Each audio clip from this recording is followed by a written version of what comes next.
So this is kind of a surprise to me today. I was told that I was going to have to introduce Zach. So I was trying to find any cool things and knowledgeable things about Zach, but still Googling. So Zak Geis, according to LinkedIn, works at JPMorgan Chase.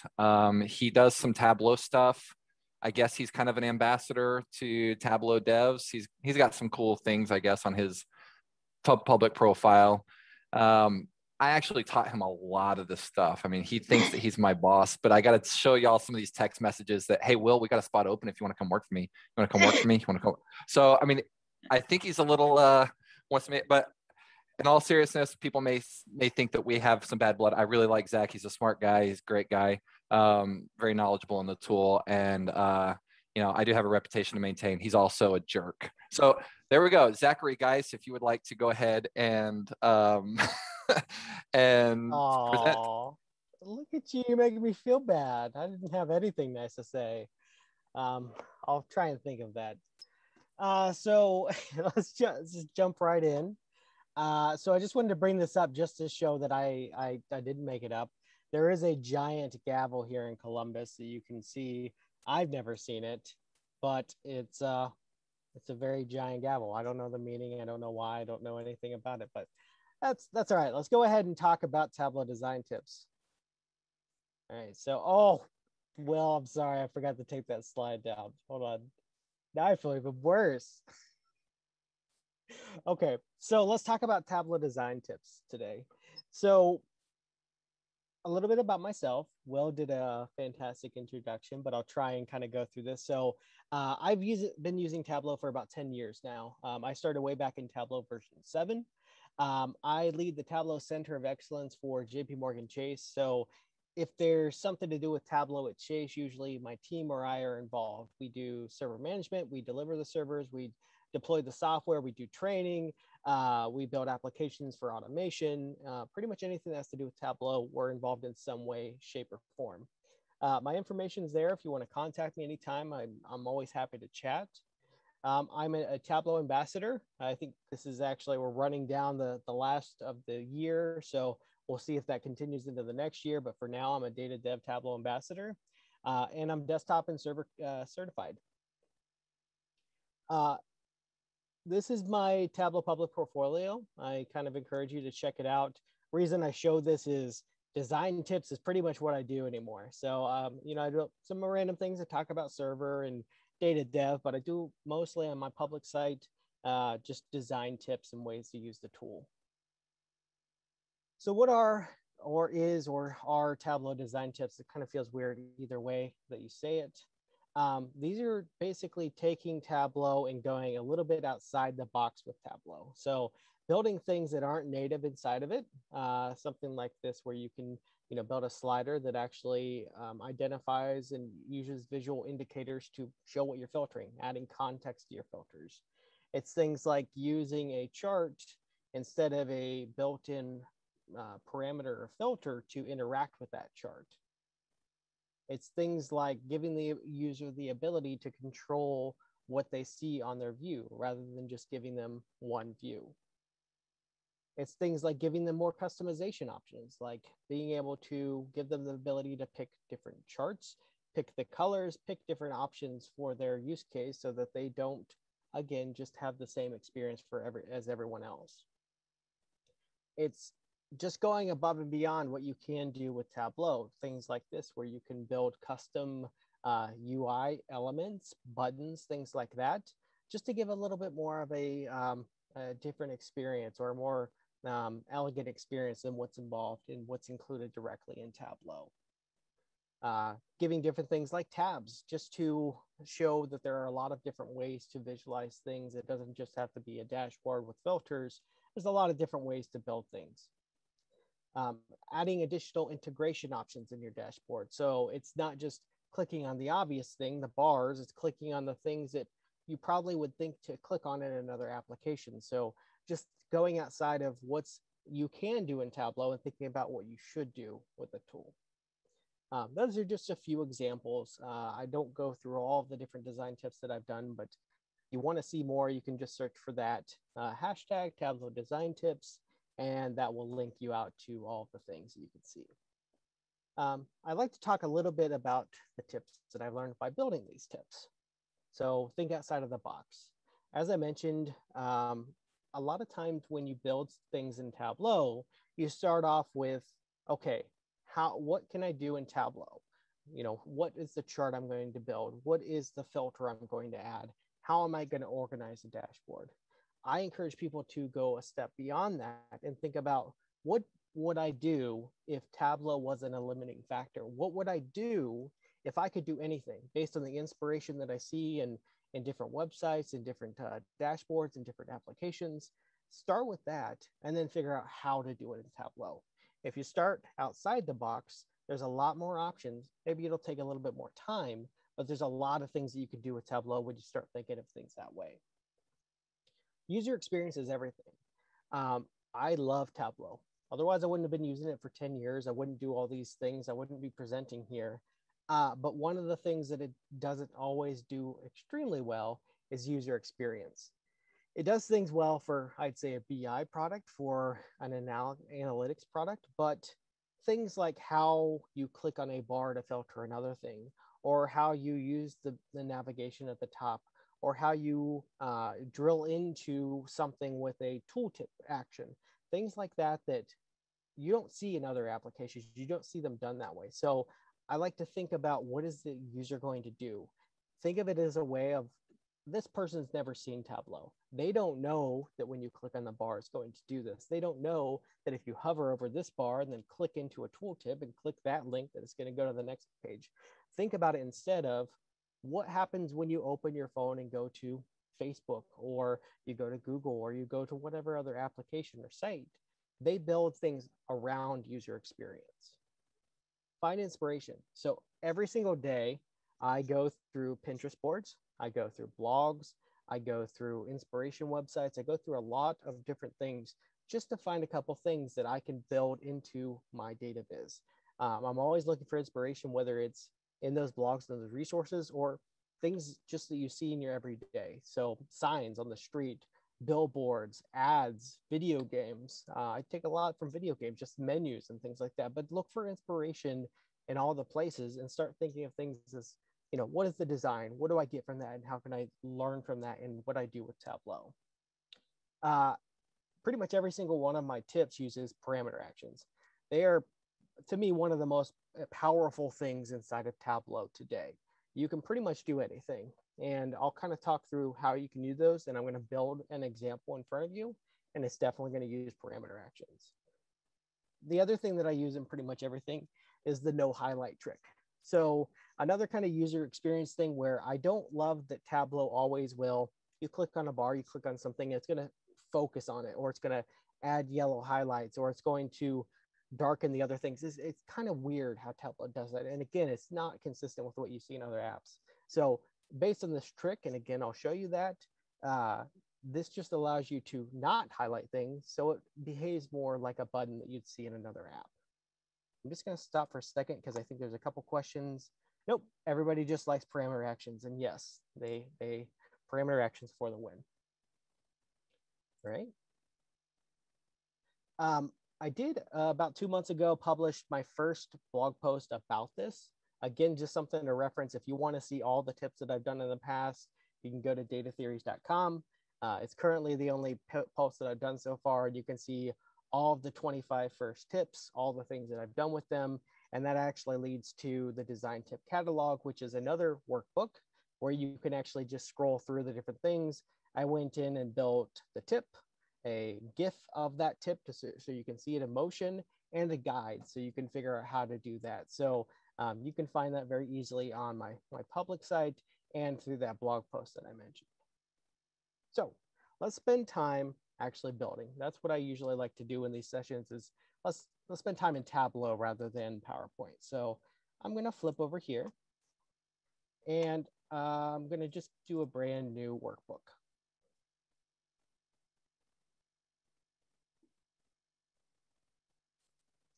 And we'll give it just a moment.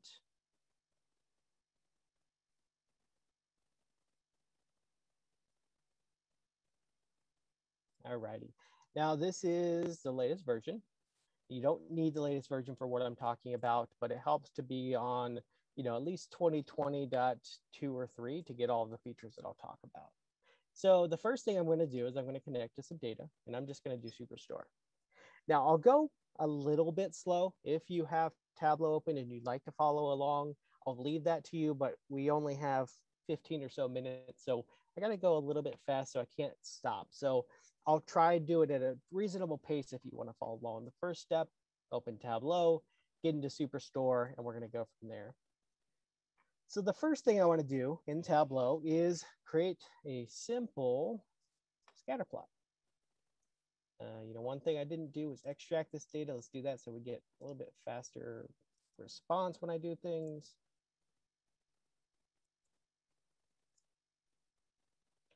And we'll do our profit. Okay. Now we know this, that if you have a scatter plot like this, we need to add the dimension that we want to look at this by. We're going to do it by product subcategory. So we'll take subcategory, we'll add another detail, and that gives us a nice view of what we're looking at. Now, design, you probably noticed in those design tips that I did the same sort of color scheme for a lot of things. So we'll go in here. We'll make this a filled shape. And we're going to make the color somewhere like this. And maybe this one instead.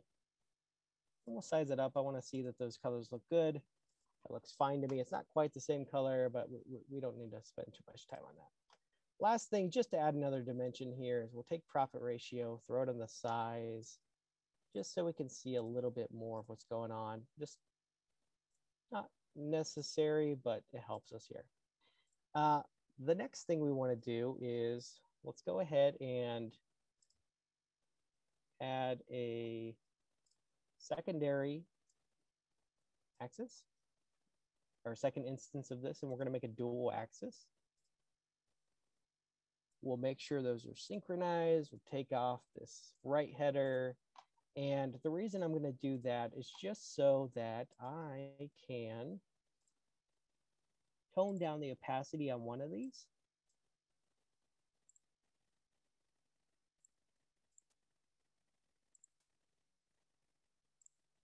And keep the other one at 100%. Back front here.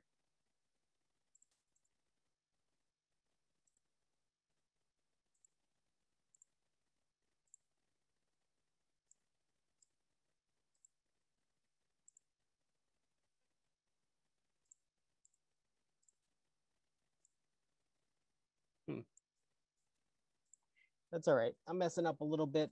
I don't remember what I did here. I didn't practice this. I try not to practice these before I go through them. So I think you get a little bit more of a natural experience that way. So I'll just undo a couple steps here. So we're back to just this one. We'll keep it like that. That's fine. So we'll call this scatter. And let's go ahead and create a couple little charts to sit beside it. So I'm going to do, let's say ship mode and sales. We'll flip the axis so it looks more like this. Kind of fit it through, give it a label, turn off this, and take off our labels. Okay, format this just so it's left. And let's pick kind of that same color that we had before. So it looks more like this. I think that's fine.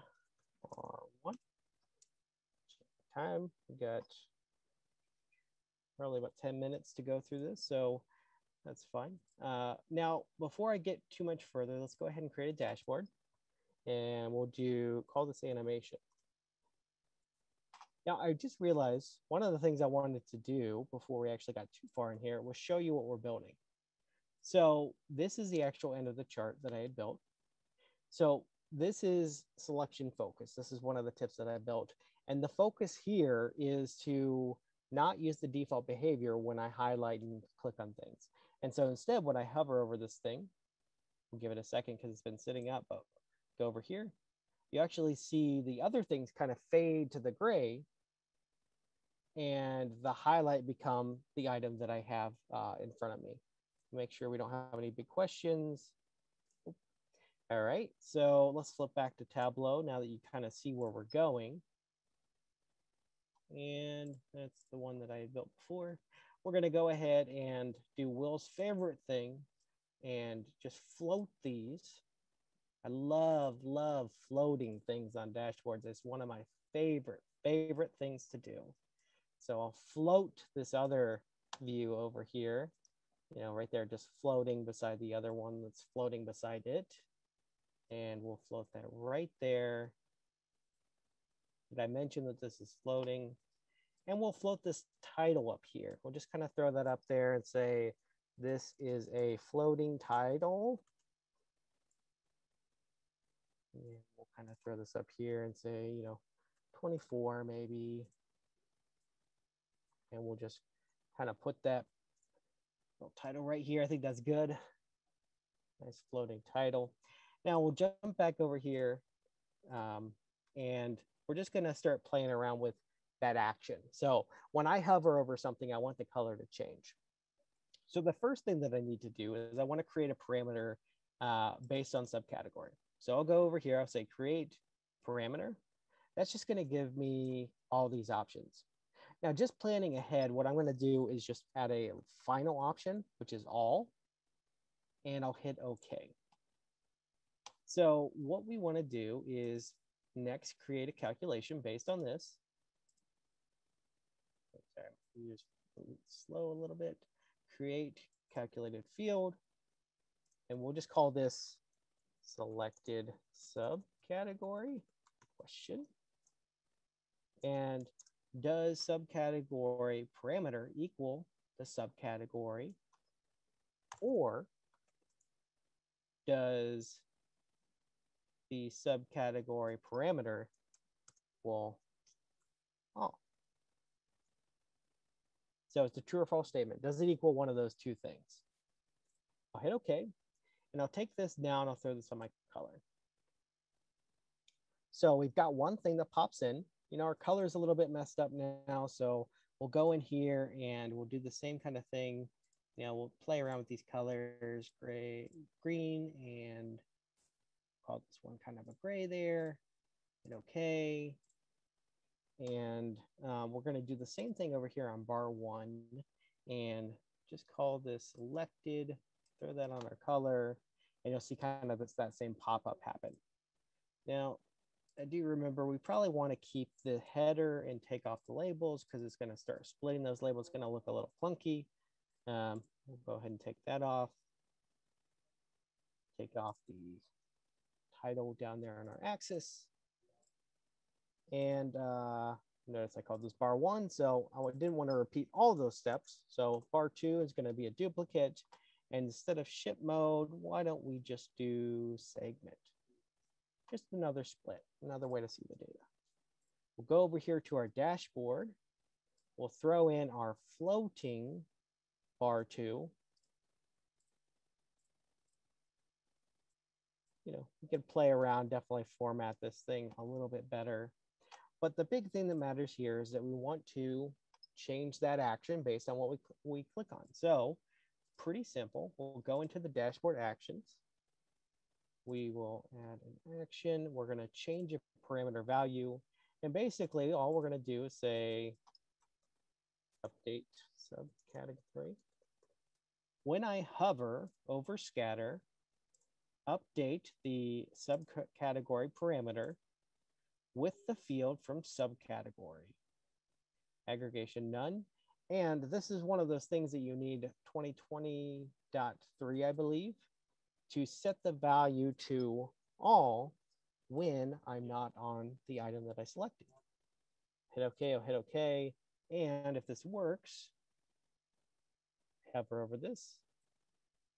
And I hover back away. You know what? I just realized we actually don't want this second part. We just want it in the other place. So if I go back in here, that should fix that. So you'll see that kind of pop green for a second. There's a little bit of a lag on my screen, but We're back there. The big lag. We'll just stop here for a second. All right, there. It's hovering very quickly, but for some reason it's not liking it. There we go. Well, for some reason there's a bit of a lag there. But if we go over here, you can kind of see, let's see if it's doing the same thing over here. It actually is lagging over here a little bit too, but not quite as bad. So it's a very similar thing. The only thing that I did different was I got those, the colors different. You know, I did a little bit more formatting over here.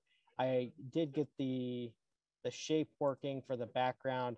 I think that was the difference that I didn't do, was an open circle versus a closed circle. So the last thing that I mentioned was a big deal is, and it doesn't actually apply here actually, but the no highlight trick. So one thing I'll actually do so that we can show this is I'm going to edit this to be an actual selection as opposed to a hover.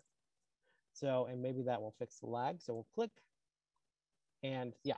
So this is the kind of thing I was talking about before, where I don't always want it to look like that. I don't want it to be so much emphasis on the thing that I clicked and everything just fades away. Instead, I just want it to react to my click. And so what I can do here is I'll just create a field. I'm just going to call it 1. We'll call it 1 here. That's a value 1. We're going to make this discrete. And we'll make it a dimension. I don't think that part matters, but I'm going to do it. And then we're just going to duplicate this. We'll edit it, and we'll call it 0. The Y tab there. Hit OK. And then I'm just going to take these two fields, throw them on my detail, so they're there. And I'm going to go into my actions to create one more action. And I'm going to do a filter this time. And I'm just going to say no highlight. I don't want you to do that highlight thing because I'm already taking care of it with my color. So when I click on scatter, we go into the scatter sheet and we want to actually add a field relationship of 0. Whoops. 0 equals 1, which is never true. And so it deselects everything, and that's kind of how it works. So instead of, when I click on this, it just highlighting very much boldly that one item, you'll see it not do that. So there's a second there where it highlights, but this now behaves a little bit more like you would expect in something else, where I'm not going to just throw it in your face that you clicked on something. I'm just going to maybe a little bit more refined way show you that I've registered that you're clicked on me. And so, you know, just something to keep in mind is not only parameter actions, it sounds like a lot of people like those, but the no highlight trick is a very good thing that you can find some articles. I could certainly share those as well, just to refine that experience a little bit. So that's really about it, I think, for my presentation. Let me double check here. Questions. So, and I think right on 2:15, which I think was expected. So what kind of questions we got? All right, so I see a couple questions here in the Q&A. We were having fun with some GIFs in the chat. There's a lot of conversation on the floating versus the tiled. So we can go there in a minute. I'd love to. First, you, let's see, I think you were gonna answer the question about the LODs being hard to work with multiple data sources. At least it says that you said you wanted to answer that. Oh, no, I think I was answering that from earlier. Okay. That was a question for Will. Got it. Oh, so sorry. Okay, so then it says a parameter filters faster than filter actions. I like this question. They can be. So parameter actions don't require you to do a second load of the data. So I could spend a little bit of time. He said, specifically it says this parameter filter, it didn't say parameter action. It says is it faster than a filter action? Yeah, so yeah, it still definitely can be. Especially number one, if you're live in your connection, and number two, you have big lists than your filters. So filters, especially in live connections, they create another reference to the data. So they actually pull in another query to actually return the values that are in your filter. Parameters, however, sit beside your data. They sit outside of it and they don't actually reference back to your data. So if you perhaps know that you're going to always have the same 10 to 15 to 20, whatever reference fields or values inside of it, you can just statically put that in a parameter and it doesn't reference the database in any extra way to formulate that list. And then they did change that and said, clarified and said, you were right, I think, that your interpretation that they meant our parameter actions faster than filter actions, but I believe it might be the same answer. Yeah. So the action itself is just another step on top of the parameter being built itself. So yeah, it still would be faster in most cases. Awesome. I wanted to know if anyone else has a question. I'm going through our chat here. I do have a question because I want to know what is it about, and this might be a multi-answer question, but what is it about floating dashboards that's your preference? I know that with me, I think floating can be more flexible, but when you render it, it depends what's going to happen. I mean, where you're going to render it is if you need to use it. So I'm curious, why and when do you use the floating? So I use floating for most of my things. Sometimes if I build a dashboard that's going to be used for a long time and I know it's going to be sitting there, I will go for a tiled effect. So when it comes to floating, I like the simplicity and the flexibility of going floating. I can very quickly put something together, especially if there's only a few objects, in a much shorter amount of time than I can when it's tiled. I think that honestly, in both routes, Tableau has a ways to go. I think that what you mentioned, Anna, is definitely the biggest con of floating, is especially rendering on a server on Tableau Public. Things do gravitate in different directions sometimes, and you have to continue to publish to check those out. But I think that tiled, they're going in the right direction with being able to see the layers and the controls in the bottom left, but they're still not there to where it really has drawn me into that. I would also say I use a lot of other tools like design specific things like Illustrator and things like that are just more friendly and open to dragging and dropping and layering things and floating things. So it's a personal preference. I know that most people do like tiled. I'm just one of the weird ones that I just prefer floating. I've definitely played around with floating a lot more lately. I mean, there's just so much ease to, like you said, the layers of the containers. But what I found is I end up I'd start off tiled and then I float a container and then tile in it. I have a lot more flexibility there and still don't have much of a rendering problem. I'm wondering if anyone, good. I have another question here. Said, will this work with custom views? Take the chart Zak created, but create a calculation that will find the quote largest circle and then subscribe folks to it and or set up alerts. Yeah, it should. I mean, it's really just like any other field. You should be able to basically set a calculation that says if largest, then highlight, and then make that customized per user, and then subscribe them to that. Or sorry, not subscribe, but create a custom view for them for that. It should work just fine.